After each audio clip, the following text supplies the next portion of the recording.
Damos gracias a Dios por este hermoso grupo de niños y vamos a poner en las manos de nuestro Dios el culto que ellos van a tener y también el mensaje de la palabra que vamos a predicar. Padre, gracias por esta mañana, gracias por la bendición de poder usar este lugar para exponer tu palabra. Reconocemos nuestra incapacidad humana y pedimos que tú nos llenes de tu espíritu para hablar en tu nombre. También ponemos la vida de estos niños que ahora se disponen a aprender de tu palabra.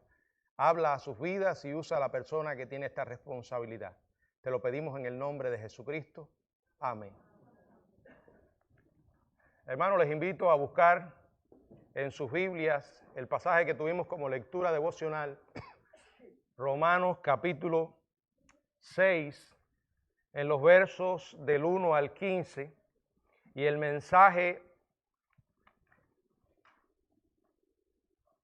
de esta mañana, continuando con los mensajes enfrentando los retos del siglo XXI, lo hemos titulado Enfrentando la esclavitud, viviendo en libertad. La realidad es que tanto como el paganismo ha sido y es la gran plaga que afectó la India, África y muchas otras partes del mundo, el cristianismo ha sido de enorme bendición, especialmente para el occidente. Y especialmente la nación en la cual vivimos. Hemos sido bendecidos debido al cristianismo y a su enorme influencia en muchos aspectos de la sociedad norteamericana. Desde la filosofía política, social y económica, hasta las grandes y genuinas preocupaciones por la democracia, la libertad, los derechos humanos, el cuidado de los pobres, los orfanatos, los hospitales, la reforma racial y de esclavos, y de una serie de otros grandes problemas que han estado aquejando a este país. Esa influencia positiva no vino del paganismo, no vino del humanismo, no vino mediante ideologías políticas ateas, sino del cristianismo bíblico. Por otra parte, con dolor debemos reconocer que la actual visión tan degradada de la vida humana en la que hoy nos desarrollamos como sociedad, reflejando la baja opinión acerca de la familia, el crecimiento legal y social de la aprobación al aborto, la eutanasia, todos esos males son legados del humanismo y de la práctica del ateísmo. Por eso hoy nuestra sociedad va tan de mal en peor. Por eso hoy hay tan poco respeto por la vida humana. Porque es Dios y su palabra la que nos enseña el valor que tiene cada ser humano. Y todo esto radica en la verdad enseñada en Génesis 1:27 de que hemos sido creados a la imagen y semejanza del Creador, de Dios. Por eso me gustaría enfocarme en esta mañana específicamente en el tema de la esclavitud. Todos los que conocemos un poco de la historia de este país, sabemos que hubo que emprender una guerra civil para romper el yugo de la esclavitud. Fue necesario que un presidente valiente, se pusiera en la brecha para ser luego malinterpretado, insultado y finalmente asesinado. Abraham Lincoln. Aunque creció y fue educado en una familia de cristianos bautistas, nunca se unió a ninguna iglesia. No obstante, fue formado en los valores cristianos.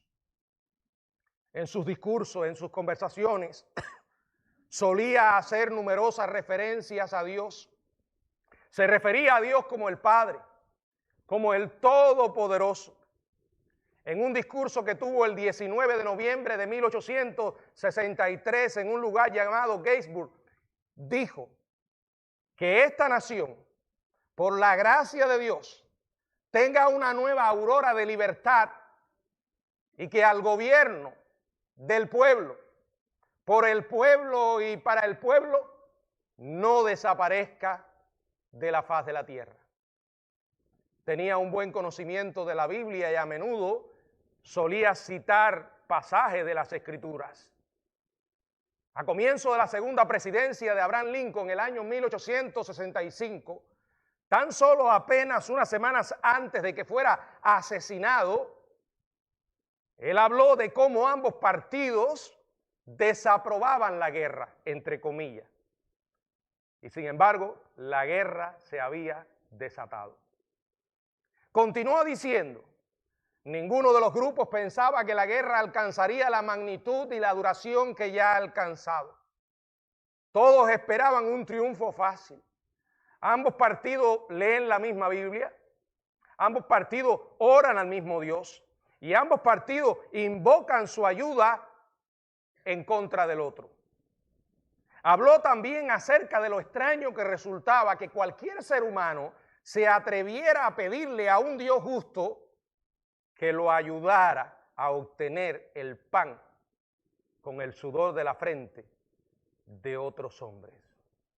Finalmente se abolió la esclavitud. Sin embargo, la gran mayoría de los esclavos que vivían en el sur, que ya eran legalmente libres, siguieron viviendo como esclavos. Bueno, esto es algo trágico, ¿verdad? Sobre todo si uno considera que se había desatado una guerra, que habían asesinado a un presidente, se había firmado una ley que modificaba la Constitución. Hombres, mujeres y niños que antes eran esclavos, ahora eran totalmente libres.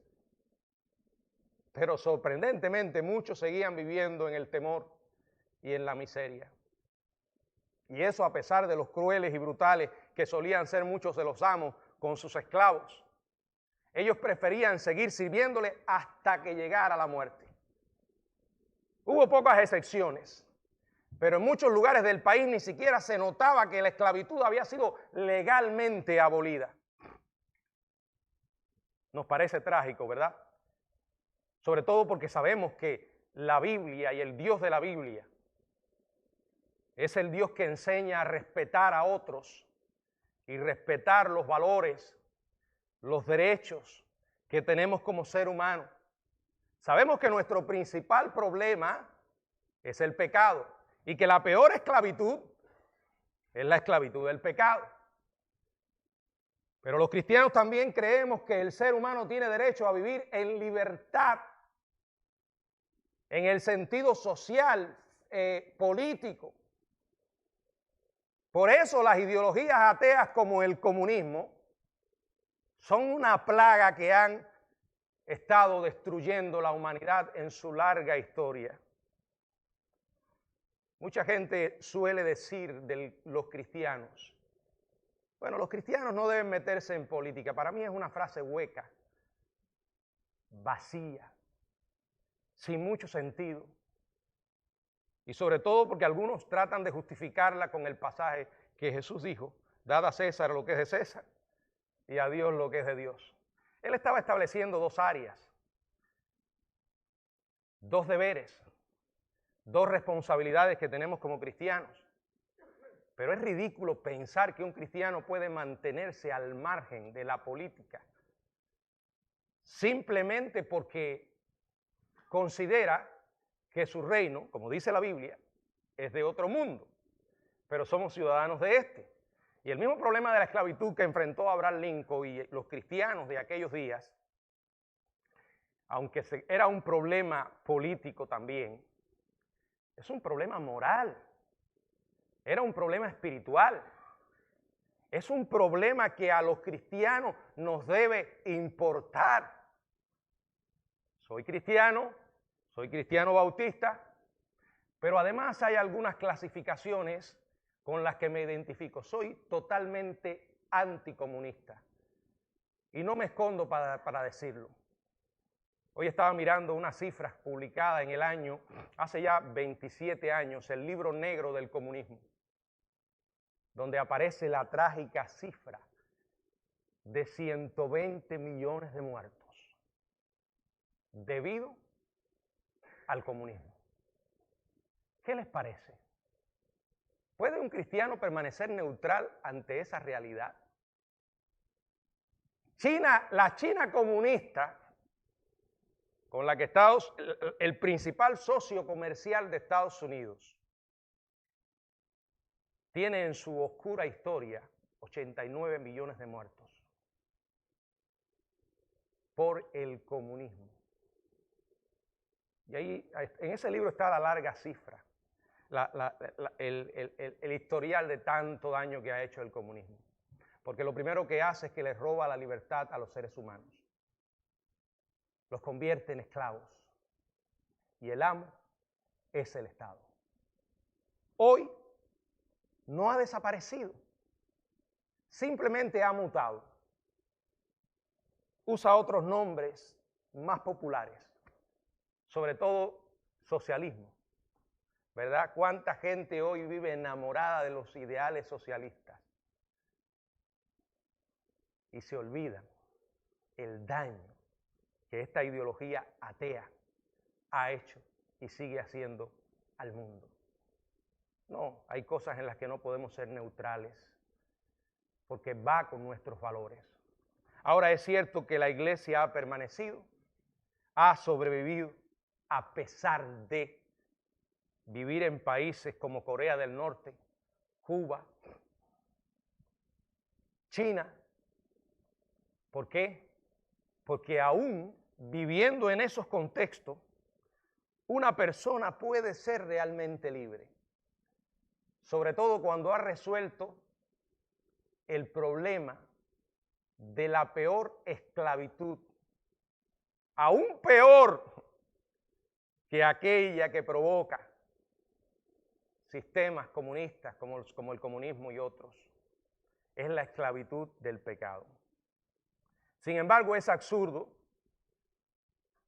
que habiendo venido Cristo a liberarnos, a pagar el precio por nuestra salvación, a sacarnos de la celda oscura y tenebrosa, de una vida perdida y sin esperanza, haya gente que prefiera seguir viviendo como esclavos.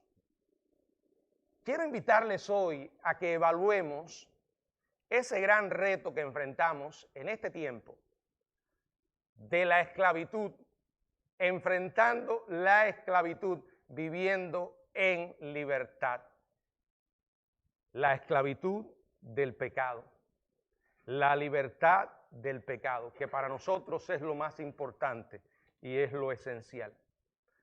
Pero no es lo único, porque lo que usted no desea para usted, no debe desearlo para otros.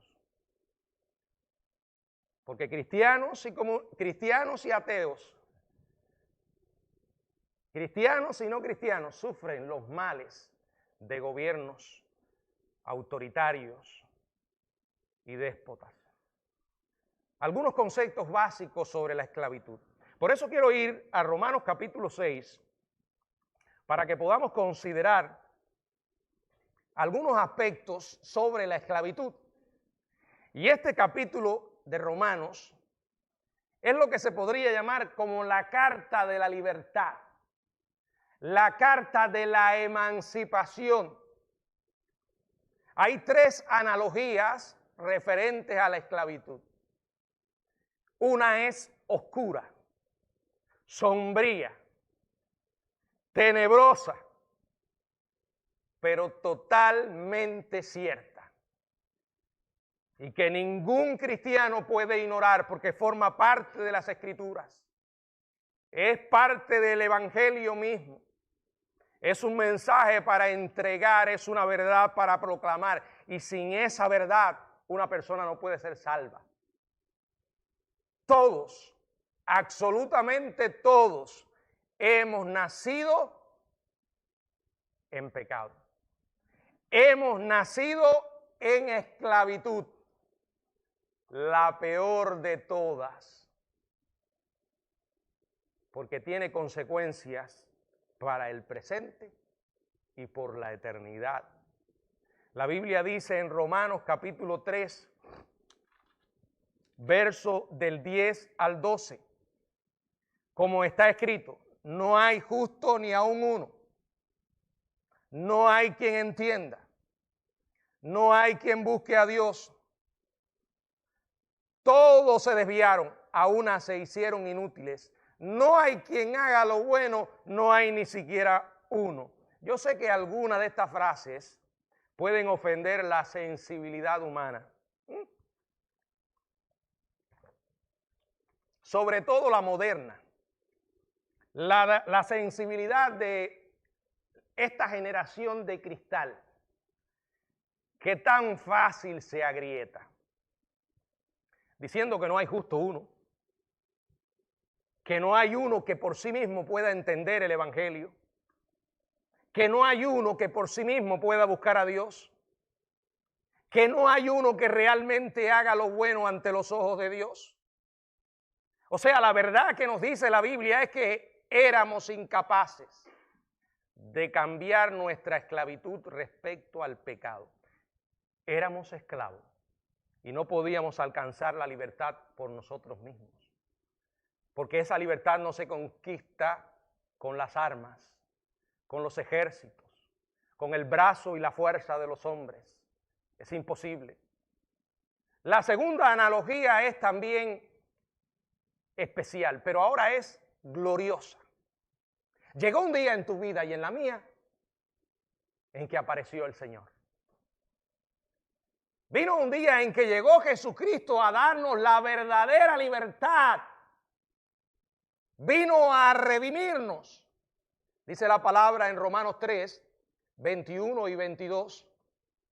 Pero ahora, aparte de la ley, se ha manifestado la justicia de Dios, testificada por la ley y los profetas. La justicia de Dios por medio de la fe en Jesucristo, para todos los que creen en Él, porque no hay diferencia. Guarde en su mente y en su corazón estas palabras. No hay diferencia. Para merecer esta clase de libertad,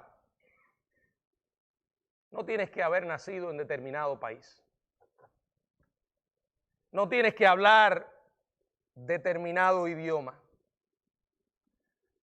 No tienes que tener un color de piel específico. Ni siquiera ser una persona culta, informada.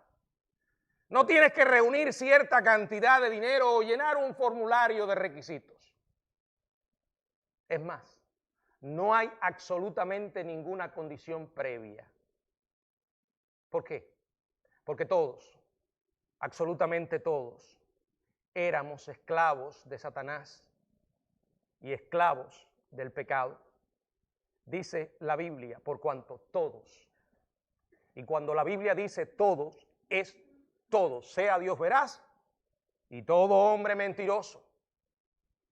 Eso incluye a todos, a todos. No hay ser humano, sea hombre o mujer, que haya vivido o vivirá sobre esta tierra, que no haya sido o sea pecador. Solo Jesús. Eso incluye a María. También incluye al Papa argentino. Todos. Eso incluye al pastor. Eso incluye a cualquier líder religioso. Todos pecaron y están destituidos de la gloria de Dios.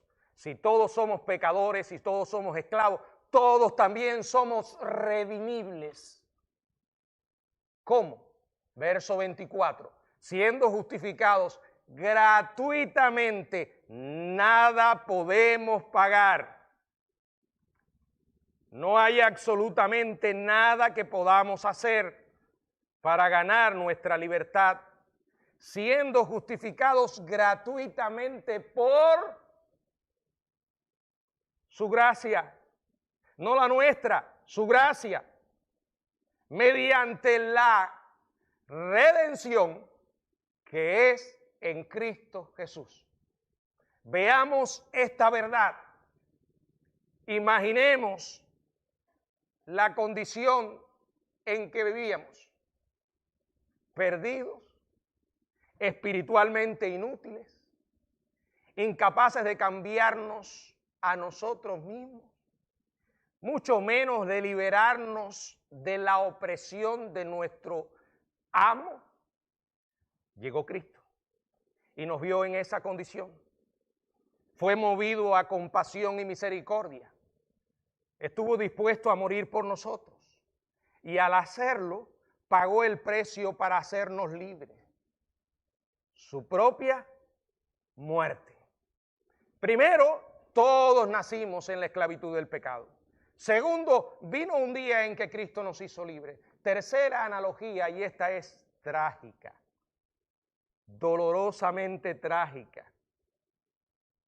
Muchos creyentes todavía siguen viviendo como esclavos. Abra su corazón delante de Dios y aunque no lo abra, Él mira allí. ¿Quiere que sea más práctico? ¿Más directo? ¿No le suenan familiares a estas frases? Lo que pasa es que no lo puedo evitar. Soy humano. Eso no es más que un mecanismo psicológico llamado racionalización. O sea, racionalizamos lo malo, el pecado. Y al hacerlo estamos actuando como unos redomados hipócritas. Luego nos encogemos de hombro y seguimos diciendo cosas como esta. Ya sabes, nadie es perfecto. En realidad lo que estamos diciendo es esto.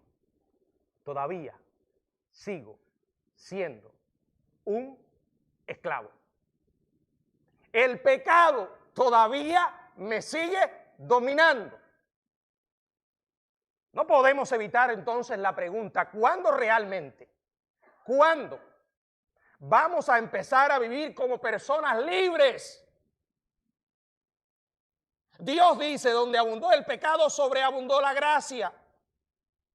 Antes estabas esclavizado por una pasión, pero ya no tienes que estarlo. Eres libre. Pero hay un problema muy serio. Y para ser totalmente francos, debemos reconocer que la mayoría de los creyentes hemos sido mejor adiestrados para esperar pecar y luego tratar con nuestros pecados.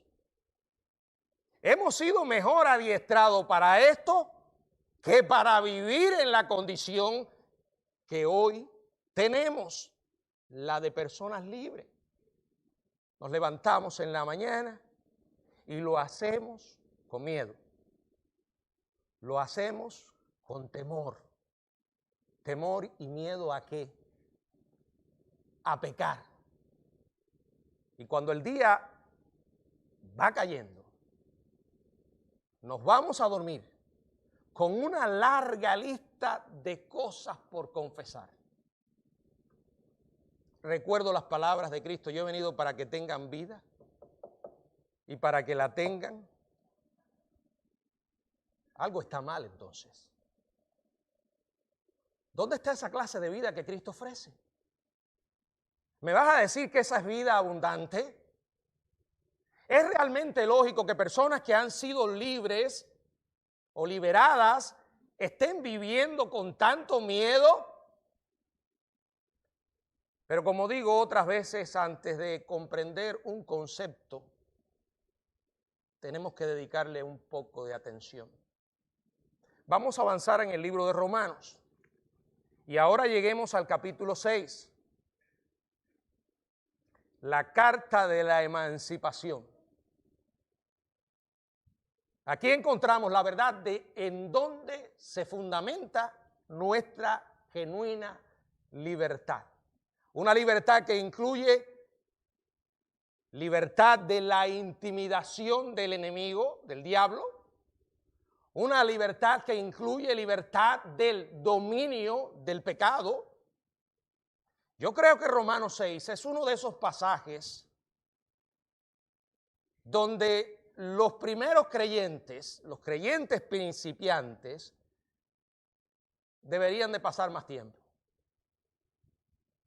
No en pasajes que nos dicen qué hacer después que pecamos.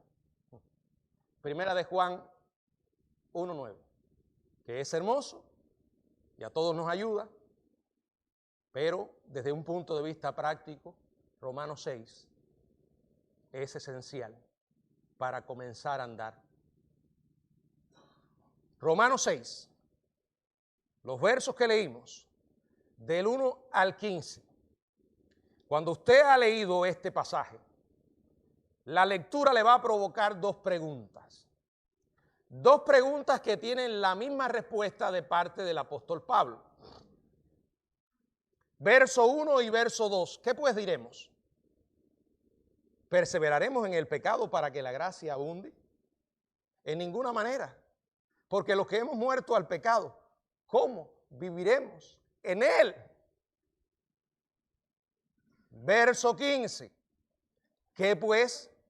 ¿Pecaremos porque no estamos bajo la ley, sino bajo la gracia? En ninguna manera. La primera pregunta se dirige a aquellos que no reclaman su libertad y continúan viviendo como esclavos. Ese tema es desarrollado en los demás versículos de Romanos 6. La segunda se dirige a aquellos que caen en exceso o en abusos de esa libertad. Y son los versos del 15 hasta el 23. Voy a leer la segunda parte. ¿Qué pues pecaremos? Porque no estamos bajo la ley, sino bajo la gracia. En ninguna manera. ¿No sabéis que si os sometéis a alguien como esclavo para obedecerle, sois esclavo de aquel a quien obedecéis, sea del pecado para muerte o sea de la obediencia para justicia? Pero gracias a Dios que aunque erais esclavos del pecado, habéis obedecido de corazón a aquella forma de doctrina a la cual fuisteis entregados, y libertados del pecado vinisteis a ser siervos de la justicia. Hablo como humano por vuestra humana debilidad, que así como para iniquidad presentasteis vuestros miembros para servir a la inmundicia y a la iniquidad, así ahora, para santificación, presentad vuestros miembros para servir a la justicia. Porque cuando erais esclavos del pecado, erais libres acerca de la justicia. Pero ¿qué fruto teníais en aquellas cosas de las cuales ahora os avergonzáis? Porque el fin de ellas es muerte. Mas ahora que habéis sido libertados del pecado y hechos siervos de Dios, tenéis por vuestro fruto la santificación y como fin la vida eterna. Porque la paga por el pecado es muerte, mas la dádiva de Dios es vida eterna en Cristo Jesús. En otras palabras, aquellos que se aprovechan de su libertad, aquellos que viven de manera irresponsable, Pablo contesta ambas preguntas con las mismas palabras. En ninguna manera. En otras palabras, está diciendo imposible, ni lo pienses, aléjate de esa idea.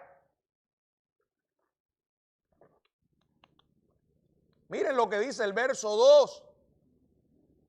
En ninguna manera. Porque los que hemos muerto al pecado, ¿cómo viviremos en él?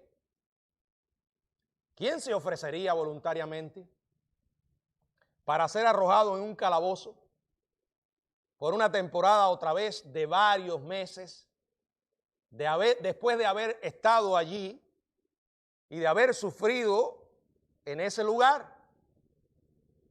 La clave de la idea es esta: ¿por qué esclavos emancipados? Esclavos que han sido librados del pecado y de la vergüenza, vuelven a vivir por más tiempo bajo la misma opresión. Es una pregunta muy importante, porque eso es lo que hacemos cuando usted y yo comenzamos a mirarnos como víctimas impotentes de nuestros impulsos y pensamientos que nos tientan a pecar. Eso no es vivir en libertad.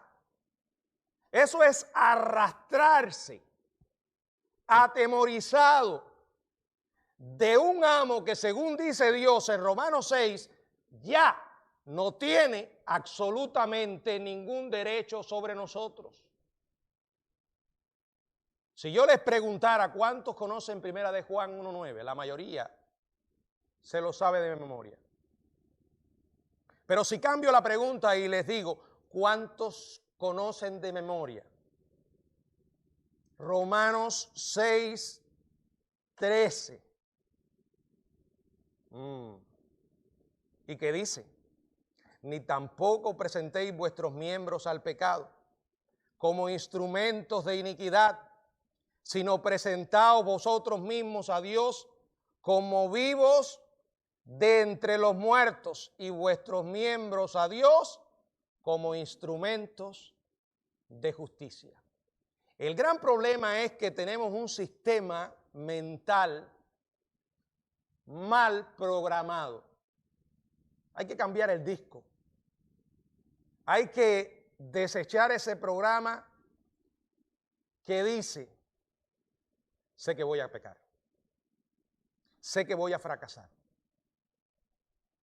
Y como sé que lo voy a hacer, y va a ser así, tengo que estar listo para buscar la purificación nuevamente.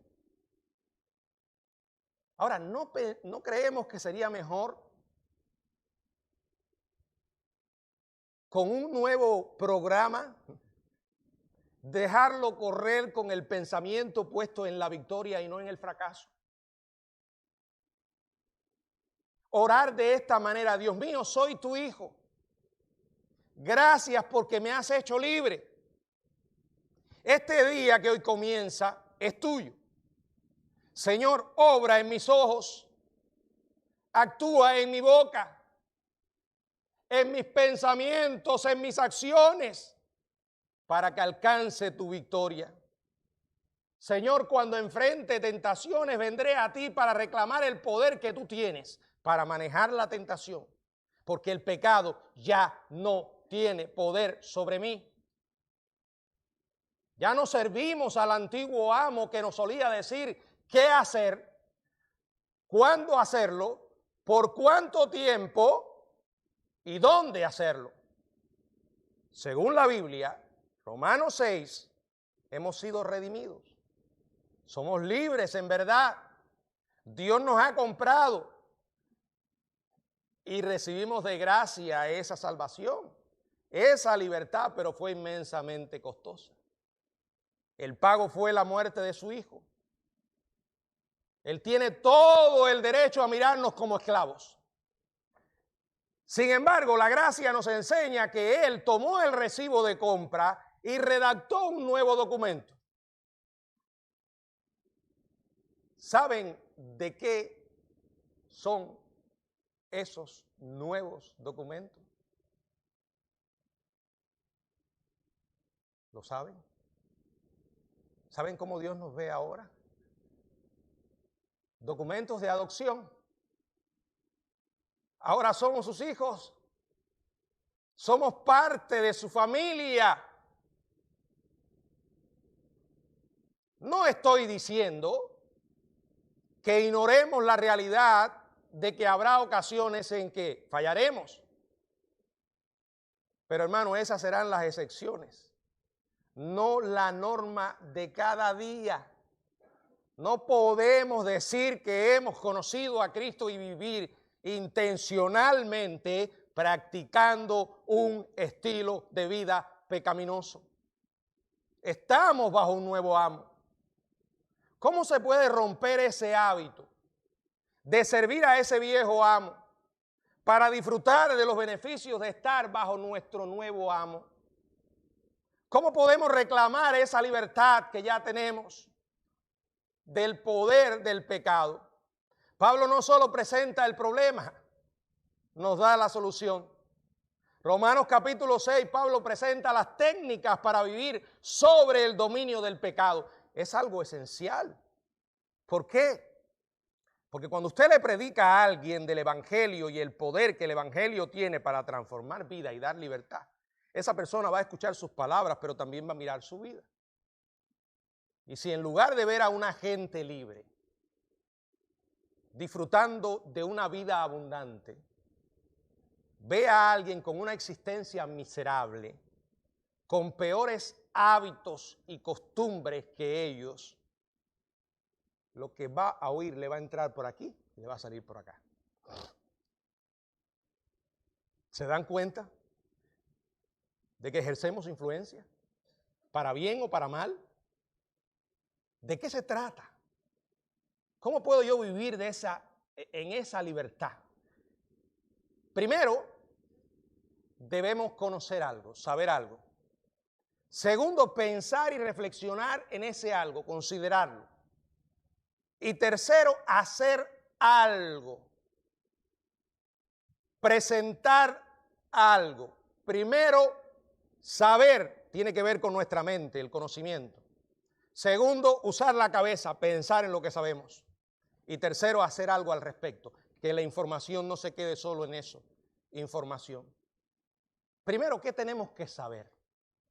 Verso del 3 al 7. Y fíjense cómo empieza. ¿O no sabéis? ¿Lo sabes? Bueno, si no lo sabías hasta ahora, ya ahora lo sabes.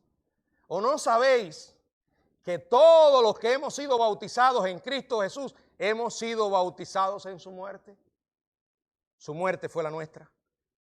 ¿Por qué somos sepultados juntamente con Él para muerte por el bautismo, a fin de que como Cristo resucitó de los muertos por la gloria del Padre, así también nosotros andemos en vida nueva? Porque si fuimos plantados juntamente con Él en la semejanza de su muerte, así también lo seremos en la de su resurrección. Y vuelve el verso 6, sabiendo esto, que nuestro viejo hombre fue crucificado juntamente con Él, para que el cuerpo del pecado sea destruido, a fin de que no sirvamos más al pecado. Porque el que ha muerto ha sido justificado del pecado. Cristo murió por nosotros en la cruz, resucitó. Al creer en su muerte y en su resurrección, fuimos sumergidos simbólicamente en esa escena. Nuestra identidad cambió, nuestra posición cambió. Su muerte se hizo nuestra muerte, su resurrección se hizo nuestra resurrección, su despertar a una vida nueva fue nuestro despertar. Su poderoso andar llegó a ser nuestro andar. Pero antes de que podamos disfrutar de esos beneficios, tenemos que saberlo. La vida cristiana no es un continuo andar en tropezones, luchando contra nuestro Salvador para alejarnos de Él. Él vive en mí y yo vivo en Él. Y esa identificación con Él, su poder, llega a ser mi poder y eso garantiza victoria sobre el pecado. Su victoria puede ser mi victoria. Si lo creo y lo reclamo, miren el verso 8 al 10. Y si morimos con Cristo, creemos que también viviremos con Él, sabiendo que Cristo, habiendo resucitado de los muertos, ya no muere. La muerte no se enseñorea más de Él, porque en cuanto murió al pecado, murió una vez por todas, mas en cuanto vive para Dios, vive. Solo cuando sabemos algo que es un hecho, hemos muerto al pecado, hemos muerto al poder del pecado, estamos vivos para Dios, estamos vivos al poder de Dios en Cristo. Es entonces que podemos vivir como vencedores. Primero hay que saber algo. Espero que usted haya estado despierto mientras yo explicaba lo que debe saber. Porque si ahora se despertó, pregunte, averigüe,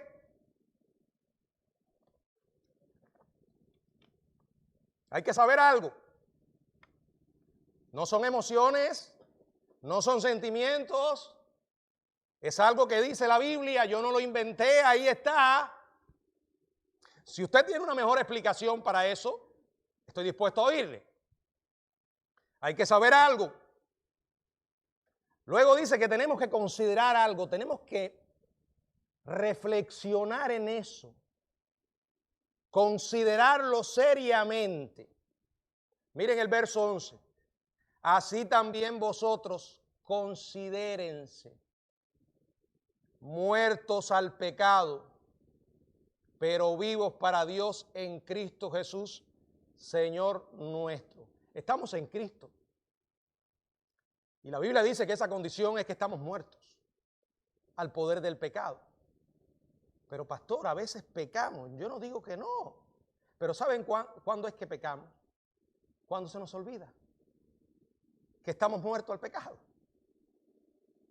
Los muertos no pecan. ¿Entienden lo que quiero decir? Se nos olvida.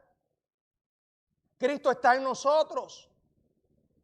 Y lo increíble, pero cierto, es que nos ha dejado su poder para poder obedecer.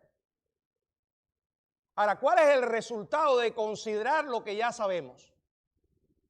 Verso 12.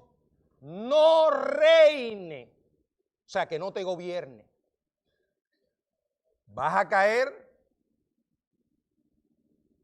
ocasionalmente, pero no debe controlar tu vida. No reine, pues, el pecado en vuestro cuerpo mortal. Si no entiendes qué significa que el pecado reine, el verso 12 te lo explica al final. Que lo obedezcas en tus concupiscencias. O sea que si tu cuerpo quiere dar rienda suelta a la lujuria, tú lo hagas. Que si viene un pensamiento malvado, lo dejes y empieces a revolcarte en esa inmundicia. Al considerar todo esto y tomar en cuenta la verdad que sabemos, hemos destronado el pecado. Nos estamos negando a obedecer sus impulsos. Y esa verdad nos libera, hermanos. Nos libera. Debemos saber algo, debemos considerar algo y debemos hacer algo. No es suficiente con saber, no es suficiente con pensar y considerar. Ahora hay que hacer algo al respecto. Entra en juego el factor de la voluntad humana, la responsabilidad que tú y yo tenemos. La Biblia nos enseña que tenemos que obedecer, aun cuando el poder de Dios está en nosotros, con nosotros, dotándonos para esa obediencia. La voluntad humana necesita obedecer. Y si usted miró algo aquí, yo no encontré en ninguna parte que se mencionen las emociones. Los sentimientos son irrelevantes para la obediencia. Porque ellos nos van a engañar. Nos van a decir cosas que son mentiras. La obediencia es una cuestión de la voluntad. Y cuando ella actúa, lo he repetido, las emociones y los sentimientos van a seguir a la voluntad. ¿Qué dice el verso 13 y verso 14? Ni tampoco presentéis vuestros miembros al pecado como instrumentos de iniquidad, sino presentaos vosotros mismos a Dios como vivo de entre los muertos y vuestros miembros a Dios como instrumentos de justicia. Porque el pecado no se enseñoreará de vosotros, pues no estáis bajo la ley, sino bajo la gracia. O sea, hay que calcular inteligentemente, considerar lo que sabemos, basado en una información veraz, porque es Dios quien la dio. Pero ahora hay que hacer algo con lo que sabemos y hemos considerado, presentar conscientemente nuestro ser, nuestra vida, al Dios que nos salvó. Hay dos mandamientos, uno con un énfasis negativo y otro con un énfasis positivo. El énfasis negativo dice, ni tampoco presentéis vuestros miembros al pecado como un instrumento de iniquidad, o sea, un instrumento para hacer lo malo. ¿Por qué? Porque ya no somos esclavos. No importa dónde vivas. Puedes ser libre y eres libre. No importa si estás aún tras unas rejas. ¿Cuánta gente no ha conocido a Cristo en un calabozo? Libres tras las rejas. Ya no somos esclavos. Ya no somos víctimas impotentes de nuestros impulsos incontrolables. Entienda esto, hermano. Esos días se acabaron. ¿Somos capaces de pecar todavía? Sí. Pero ahora tenemos por primera vez el poder para decir que no, para no hacerlo. El puritano Richard Baxter escribió: trate el pecado como éste lo trata a usted. No se compadezca de él, así como él no se compadece de usted. Trátelo como debe tratarse a un asesino. Hágalo morir antes que él lo haga con usted.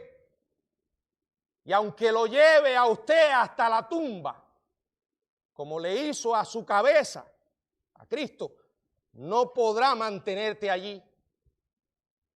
Somos libres. Mostremos al mundo esa verdadera libertad. Ahora, el énfasis positivo que dice: preséntense vosotros mismos a Dios como vivo de entre los muertos y vuestros miembros a Dios como instrumentos de justicia. Puesto que somos libres, es hora de vivir con libertad. Señor, aquí estoy. Gracias por lo que hiciste. No lo merecía en ninguna manera. Reconozco que tú diste la solución al peor de los males que sufría. Señor, aquí estoy libre para servirte a ti por el resto de mis días. Y entienda esto: pecado es pecado. Trátese de algo escandaloso como un adulterio, un homicidio o un chisme asqueroso y repugnante o una mentira. Todo pecado ofende a Dios. Juan 8, 31 y 32 dice lo siguiente: dijo entonces Jesús a los judíos que habían creído en él. Está hablando a creyentes. Si vosotros permanecéis en mi palabra. Fíjense que habla de permanencia. Esto se llama un estilo de vida obediente. Esto se llama perseverar en la fe. Entonces seréis verdaderamente mis discípulos. No se trata de que somos salvos por perseverar. Se trata que aquellos que son verdaderamente discípulos de Jesús van a permanecer. ¿En qué? ¿En la doctrina de una iglesia? ¿En un concepto teológico? No, en mi palabra. Y entonces conoceréis la verdad. No hay mejor luz para un mundo en tinieblas que la luz divina. No hay mejor luz para neutralizar los mensajes engañosos del mismo diablo y la sociedad que la palabra. Como he dicho, la palabra es el sistema, el potente sistema de filtro que nos ayuda a no inhalar la basura que nos llega del mundo. Porque si usted no va a su palabra y permanece en su palabra, usted se va a tragar todo lo que le digan. Todo. Empezando por lo que mira en televisión, lo que mira en las redes sociales, lo que le van a enseñar en la universidad, en las escuelas públicas. Por eso a veces vemos jóvenes que se criaron entre nosotros, pero no han sido de nosotros, porque nunca estuvieron entre nosotros. Lo único que garantiza que alguien persista en la fe es nacer de nuevo, de verdad. Y conoceréis la verdad, y entonces la verdad os hará libre. ¿Por qué? Porque el diablo lo que te dice es mentira. Hoy te levantas y tienes una discusión con tu esposa la cosa se complica, no querías haber llegado tan lejos, sales a la calle de mal humor, llegas al lugar donde trabajas de mal humor, el diablo comienza a ponerte pensamientos, ¿hasta cuándo vas a seguir aguantando eso? ¿Pero qué se cree ella? Tú te pasas el día trabajando y ella no valora eso. Llegas a tu centro de trabajo, si trabajas en una oficina te sientas, de pronto se acerca alguien que siempre ha estado en el radar como una persona atractiva, simpática, pero por primera vez comienzas a mirarla de una forma diferente. Y la persona te dice, da la coincidencia, entre comillas, ¿te pasa algo? ¿Tienes algún problema? Puede que sea más atrevida y te toque la mano y te diga, sabes que puedes contar conmigo. El diablo te va a decir, oye, ¿qué estás esperando? Mírala. Tu esposa no se parece a ella. Esa mujer sí te comprende, te escucha, ella sí tiene paciencia. No te dice nunca, ten cuidado con esta filistea. No te engañes por esa cara bonita. No sabes nada de ella, solo la conoces en el trabajo. Es peor que tu esposa. No te dice cuidado que puedes enredarte en una relación adúltera, que vas a hacer daño a tu vida y a la vida de las personas que amas. No, la Biblia dice que el pecado es engañoso. El diablo nunca te va a decir la verdad.